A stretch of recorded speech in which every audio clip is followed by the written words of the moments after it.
नमः शिवाय दोस्तों, हर हर महादेव। आज इस वीडियो में हम जानेंगे सावन के सोमवार के दिन हमें किस प्रकार से पूजा करनी चाहिए। सोमवार के दिन भगवान भोलेनाथ को अत्यंत प्रिय होता है।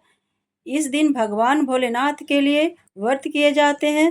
उसमें भी यदि सावन के सोमवार होते तो बहुत ही ज़्यादा विशेष होता है। तो चलिए दोस्तों, हम जानेंगे कि सावन के सोमवार की पूजा कैसे करें, घर या मंदिर में। अब एक चौकी पर लाल कपड़ा बिछा लिए हैं। अब हम एक थाली लिए हैं, उसमें बेलपत्र बिछा दिए हैं।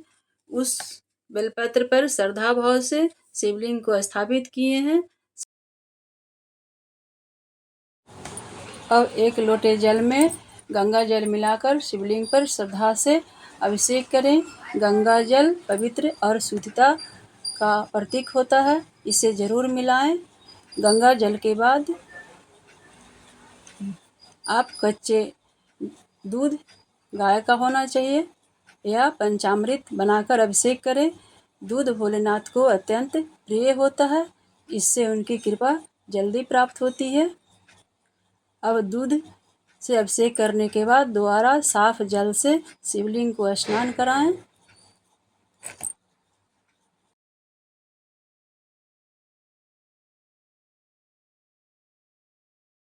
और जो दूध और जल बच जाता है, आप उसे किसी गमले में डाल सकते हैं।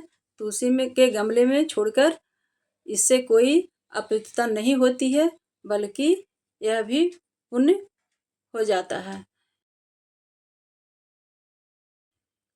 अब आप शिवलिंग को फिर से शुद्ध कर उसी थाली में श्रद्धा भाव से पुनः विराजित करें। इसके बाद चंदन लगाएं। आप चंदन से त्रिपुंड भी बना सकते हैं, नहीं सफ़ेद चंदन या पीला चंदन जो आपके पास है वो चढ़ा सकते हैं।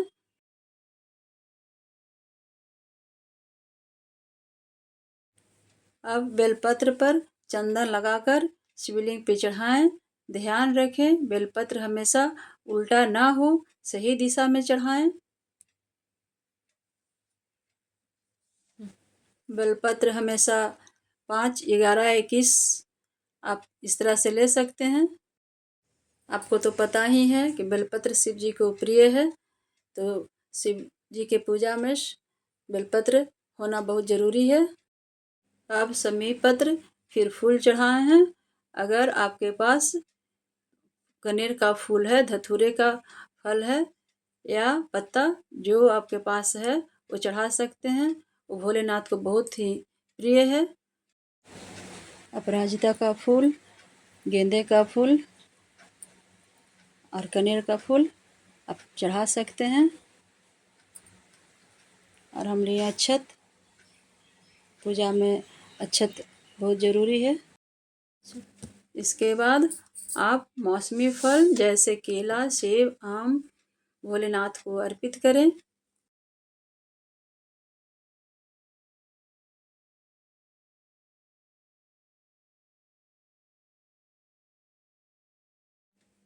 अब जो भोग बनाए हैं, खीर, हलवा या पेड़े, वह भी अर्पित करें। आप घर में जो भी मीठा बनाए हो उसे भी प्रेम पूर्वक शिव जी को चढ़ाएं। अब आप कलावा शिवलिंग को वस्त्र के रूप में अर्पित कर सकते हैं, चाहे तो जनेऊ भी चढ़ा सकते हैं।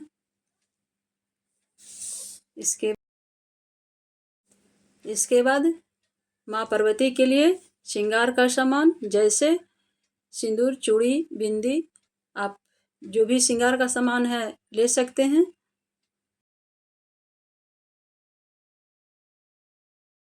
अब भांग भी चढ़ाएं, यह शिव जी को बहुत प्रिय होती है। छोटी मात्रा में ही अर्पित करें, बस बहुत शुद्ध होना चाहिए। अब एक दीपक जलाएं, उसमें घी हो तो उत्तम रहेगा। पूरे मन से आरती करते रहें और मन में ओम नमः शिवाय का जाप करते रहें। अक्षत का आसन रखकर हम दीपक को रखें।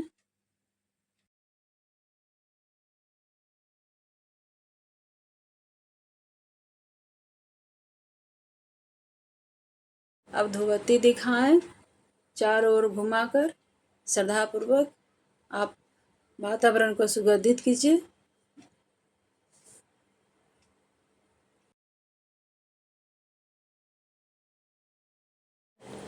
कपूर से आरती करें। अब कपूर जलाकर शिव जी को आरती करें। अब चाहे तो ओम जय शिव ओंकारा या शिव तांडव श्रुत गा सकते हैं। आरती के दौरान घंटी बजाएं।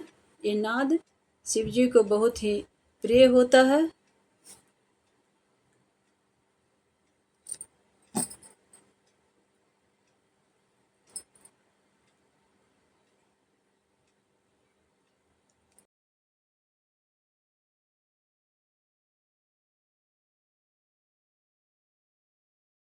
अपनी श्रद्धा अनुसार दक्षिणा अर्पित करें, चाहे वो पैसा हो या कुछ अनाज, जो संभव हो प्रेम पूर्वक चढ़ाएं।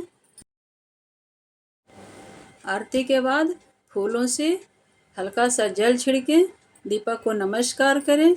अब पूजा समापन की ओर है। पूजा के बाद शिव कथा जरूर पढ़ें और कथा पढ़ने समय हाथ में फूल और अक्षत लेकर पढ़ें। खाली हाथ कथा नहीं पढ़ना चाहिए। अब हाथ जोड़कर भोलेनाथ से आशीर्वाद मांगे। हे भोलेनाथ, मुझे और मेरे परिवार को आशीर्वाद दीजिए, सभी दुखों का नाश हो और आपके चरणों में भक्ति बनी रहे। इस भाव के साथ पूजा संपन्न करें। तो दोस्तों, ये थी सावन सोमवार की संपूर्ण पूजा विधि। मुझे उम्मीद है कि आपको ये वीडियो पसंद आई होगी। अगर आपको लगा कि ये वीडियो जानकारी लाभदायक रही है तो इस वीडियो को लाइक करें, कमेंट करें और चैनल को ज़रूर सब्सक्राइब करें। और हाँ, इसे अपने दोस्तों और परिवार के साथ ज़रूर शेयर करें। फिर मिलेंगे एक नए आध्यात्मिक वीडियो में। तब तक के लिए हर हर महादेव और जय शिव शंकर।